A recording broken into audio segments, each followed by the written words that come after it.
Saudara Ketua Rapat yang terhormat, kami memberitahukan bahwa pekerjaan panitia bersama dari Republik dan PFU untuk merancang konstitusi sementara telah selesai.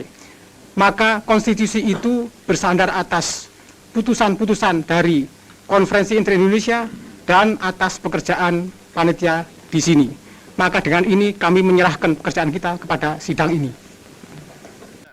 Video tadi adalah hasil perekaman pengesahan UUDS tahun 17 Agustus 1950. Banyak yang tidak tahu bahwa ternyata UUD 1945 pernah tidak diberlakukan pada tahun 1950 sampai 1959. Undang-Undang Dasar Sementara 1950 atau UUDS 1950 adalah konstitusi yang berlaku di Indonesia dari 17 Agustus 1950 hingga 5 Juli 1959. Konstitusi ini menggantikan Konstitusi Republik Indonesia Serikat atau RIS setelah Indonesia kembali menjadi negara kesatuan. Undang-Undang Dasar Sementara 1950 mengalami beberapa perubahan pada pasal-pasal yang tidak sesuai dengan bentuk negara kesatuan. Hal ini dinyatakan dalam alinea keempat dari Mukadimah UUDS 1950, bahwa struktur Republik Indonesia yang bersifat federal berdasarkan Konstitusi RIS 1949 berubah menjadi struktur negara Republik Kesatuan. Era berlakunya UUDS 1950 adalah dari 17 Agustus 1950 sampai 5 Juli 1959, yang dikenal sebagai masa penerapan demokrasi parlementer atau demokrasi liberal di Indonesia.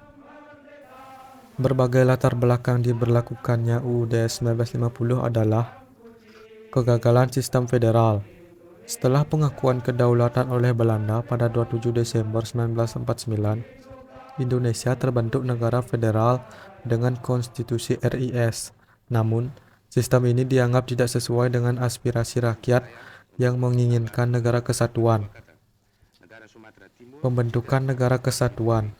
Pada 17 Agustus 1950, Indonesia kembali menjadi negara kesatuan setelah berbagai negara bagian dalam RIS bergabung menjadi satu. UUDS 1950 disusun sebagai konstitusi sementara hingga konstitusi tetap dapat dirancang. Dan UUDS 1950 berakhir pada 5 Juli 1959 ketika Presiden Soekarno mengeluarkan dekret presiden. Dekret ini menyatakan pembubaran konstituante yang gagal merumuskan UUD baru. Kembali ke UUD 1945 sebagai konstitusi negara. Pembentukan Dewan Perwakilan Rakyat Gotong Royong atau DPR-GR. Dekret tersebut mengakhiri masa UUDS 1950 dan memulai era kembalinya UUD 1945 sebagai konstitusi Indonesia. Lakunya kembali Undang-Undang Dasar 1945 menetapkan Undang-Undang Dasar 1945 berlaku lagi. Prinsip gotong royong yang menjadi ciri kepribadian bangsa Indonesia sebenarnya sudah lama disosialisasikan oleh Soekarno kepada para elit politik. Partai Nasional Sekuler pada umumnya menerima gagasan yang kemudian dijabarkan dalam demokrasi terpimpin. Sedangkan partai agama seperti Masyumi dan Partai Katolik menolak. Alasan penolakan adalah karena mereka tidak setuju dalam suatu pemerintahan yang di dalamnya terdapat unsur komunis.